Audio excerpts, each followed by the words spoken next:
everybody, this is Anna with Adventures with Anna. Welcome back to my craft room. I'm so glad that you were able to join me today. I thought I would share with you some things that I have finished. I kind of went a little light this past weekend. This is all I took.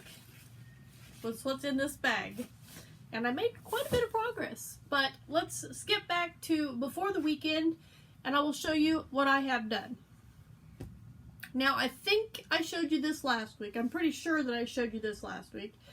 For those of you that are new to my channel or just happen to click on my video, this is going to be a bag. This is a Tunisian cross stitch. I made a Tunisian crochet canvas using the simple stitch, and then I cross stitched the kitty cat on there. Well, and this is what it looks like on the back. If you don't remember or you're new here, this is going to be for me. So I'm not real concerned about what this looks like, but there is a way that you can do the cross stitch to conceal your stitches so they're not shown on the back. Now, a couple of my viewers said that doesn't look all that bad, but honestly, I think it looks terrible. Anyway, this is one panel. I did finish the second panel, or the back, or the front, or the opposite side of that one. So I do have my two panels here that will go together. And this is going to be, you know, open at the top. So the next thing I needed to do on that was to make my sides and my bottom, which I crocheted strips. I've got 2 out of the 3 done. So I'm going to put a strip in here, which is probably, well, actually I think it measures 2 inches.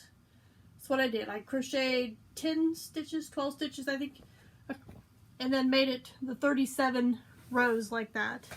And I used this blue. I have no clue what color this is. This is a mill end that I got from Mary Maxim. Like I said, I have 2 done. I have 1 more to go. And this is what my sides and bottom are going to look like. There's that one. And there's that one. So I'm getting a lot closer. 1 more strip, and then I can put my bag together and decide how long I want my handles to be. I'm getting excited, like really excited. So the next project that I worked on, let's back up. If you watched my video yesterday, you noticed that Steve taught me a new way to knit. Got my window open, my curtains are blowing. I didn't get a chance to work on this anymore, but if you watch that video, I'm knitting with pliers, just a regular pair of pliers and a pair of needle nose pliers. Sounds weird, right? And then I have this tin of rings. So this is what we have. And I don't know if this is laying right. It looks about right. We actually joined the piece that Steve was using and the piece that I did together. This is how wide it's going to be. And I'm going to continue up and make this a square. Or that's what I plan on doing anyway. So be watching for more updates on this. This is chainmail, if you're unfamiliar with that. Chainmail is nothing new to us. We have I haven't.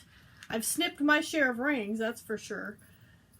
But Steve has done a lot of knitting of mail because we used to be in the SCA, and he's done shirts and like the coifs and skirts and bags and juggling balls and just and necklaces, keychains, just all kinds of knitting of chainmail. I have a specific extra loop ring. I have a specific project in mind for this, so as I get it done I will explain that project and tell you about it. But that's what I got so far on that. I have not done any more since the video you seen yesterday, or my previous video. Now the next thing that I'm working on is another Tunisian crochet project, and this is going to be a cross stitch project, and I'm just getting started on it. I'm using black. another mill in from Mary Maxim that I got last year, the year before. I think it was last year. And I am using the same hook that I've been using on the others. This is, what did we decide it was, an eye? Yes, this is an eye hook.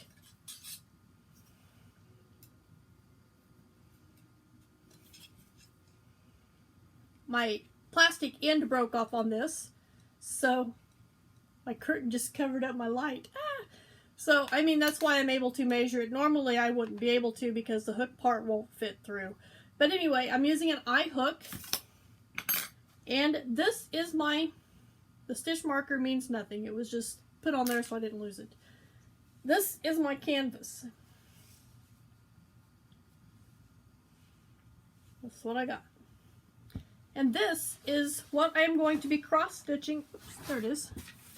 This is what I'm going to be cross-stitching on it. And this canvas is 29 wide and 25 tall. And I'm going to be cross-stitching a pumpkin on it. I'm not going to put the leaf, but I am going to put the little extra here with brown. And of course the pumpkin's going to be orange. And a friend of mine, we were discussing whether or not to leave the eyes, nose, and mouth black. Or I think I've got this yellow I could use. So if you're watching, I do have some yellow that I could use. I was thinking a lighter yellow, but I forgot about that one. So yes, I can do yellow. But anyway, we were discussing whether to leave that black or if I could find some yellow cotton, because I'm making this out of cotton, doing those in yellow. And my friend's comment was, there's enough darkness right now, we need some light. And I'm like, amen. If I got yellow, it's going to be light. So the eyes, nose, and mouth will be yellow. And then if I have enough orange, which I'm almost positive that I do because I have a whole skein right here of sugar and cream, and this is hot orange. I've got plenty there, so I will have enough to do my cross stitch, and then my back panel will be orange, and then this is going to be a pot holder. My back panel will be orange, and then I will join the two pieces together with the yellow so that it all ties in together. So I'm excited about that. This one shouldn't take near as long to cross stitch as Kitty did because it's only like 20 by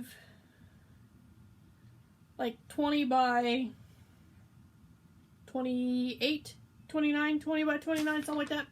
It's quite a bit smaller, and it's pretty much straight across. So I'm looking forward to that. Hopefully I get a chance to work on that this weekend. Let me put my pliers back in my metal tin with my rings. And then the other thing that I want to show you guys, my oldest son sent me a message with a cross-stitch alphabet that he had found, and I think it is absolutely adorable. And I'm thinking possibly on one of the sides of my bag, putting my name down the side. But it's kitty cat letters. It's so cute. I don't know where he found it at, but he sent it to me. It was a PDF, so it's probably somewhere on the internet. But I printed it off because I thought it would be cool to incorporate this in a project at some time or other. That's what I have to show you this week. That's what I've been working on. That's what I have finished. And my new little cross stitch stuff that I got. So anyway, I want to thank you guys for joining me here in the craft room. If you like this video, give me a thumbs up. If you have any questions or comments, please leave them down below. I will do my best to answer them. And I will see you back here in my craft room in my next video.